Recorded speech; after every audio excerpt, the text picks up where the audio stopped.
7ஆம் வகுப்பின் தென்னிந்திய புதிய அரசுகள் பாடப்பகுதியில் அமைந்துள்ள பிற்கால சோழ பேரரசின் முக்கிய வினாக்கள். 1. பண்டைய சோழ அரசின் மையப்பகுதி. காவிரி ஆற்றின் கழிமுகப் பகுதியே பண்டைய சோழ அரசின் மையப்பகுதியாகும். 2. பண்டைய சோழ அரசின் தலைநகர் உறையூர் ஆகும். இது இன்றைய திருச்சிராப்பள்ளி மாவட்டமாகும். 3. பண்டைய சோழ அரசு யாருடைய ஆட்சியில் சிறப்பாக திகழ்ந்தது?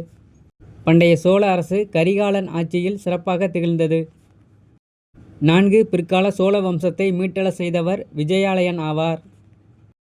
5. விஜயாலயன் என்பவர் யார்? 9ஆம் நூற்றாண்டில் காவிரிக்கு வடக்கே ஒரு சிறு பகுதியை ஆட்சி செய்தவர் விஜயாலயன் ஆவார். 6. தஞ்சாவூரை தலைநகர் ஆக்கியவர் விஜயாலயன் ஆவார். விஜயாலயன் பிற்கால சோழ வம்சத்தை மீட்டெழச் செய்து தஞ்சாவூரை தலைநகராக்கி ஆட்சி செய்தார். 7. கங்கை கொண்ட சோழபுரத்தை தலைநகராக கொண்டு சோழ பேரரசை ஆட்சி செய்தவர் முதலாம் ராஜேந்திரன் ஆவார்.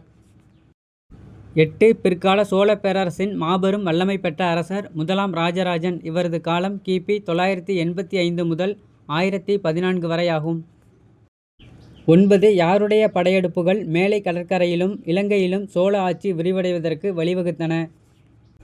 முதலாம் ராஜராஜன் கடற்படையெடுப்புகள் மேலை கடற்கரையிலும் இலங்கையிலும் சோழர் ஆட்சி விரிவடைவதற்கு வழிவகுத்தன.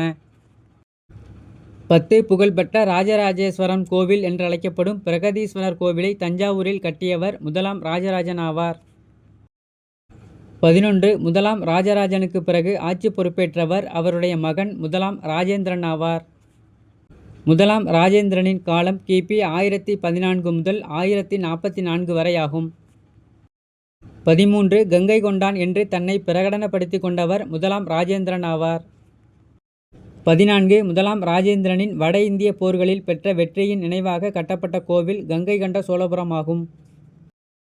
15. முதலாம் ராஜேந்திரனின் கடற்படை எந்த பேரரசை கைப்பற்ற அவருக்கு துணை புரிந்தது? முதலாம் ராஜேந்திரனின் கடற்படையானது ஸ்ரீ விஜய பேரரசு தெற்கு சுமத்ராவை கைப்பற்ற அவருக்கு துணை புரிந்தது. 16. யாருடைய மறைவிற்கு பின் விஜயாலயனின் வழிவந்தோரின் ஆட்சி முடிவுக்கு வந்தது? வீரராஜேந்திரனின் மகனான அதிராஜேந்திரன் மறைவிற்கு பின் விஜயாலயனின் வழிவந்தோரின் ஆட்சி முடிவுக்கு வந்தது. 17. அதிராஜேந்திரனின் மறைவுக்கு பின் சோழ அரியணையை கைப்பற்றியவர் கீழை சாளுக்கிய இளவரசன் ராஜேந்திர சாளுக்கியன் ஆவார்.